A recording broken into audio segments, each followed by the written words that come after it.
Ipinanawagan po ni Senate Minority Leader Tito Soto kay Senate President Cheese Escudero na ibalik na po ang random drug testing sa mga tauhan ng Senado na natigil noong panahon ng pandemya.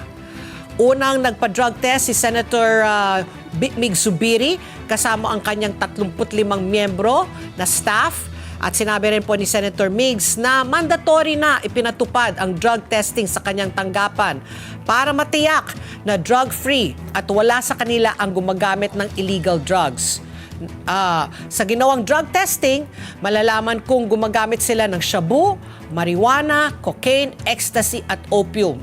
At sinabi rin po ni Senator Mig Zubiri na nais niyang maging halimbawa sa mga senador at kanilang mga staff dahil sila ang tagagawa ng batas at hindi sila ang dapat na lumalabag dito.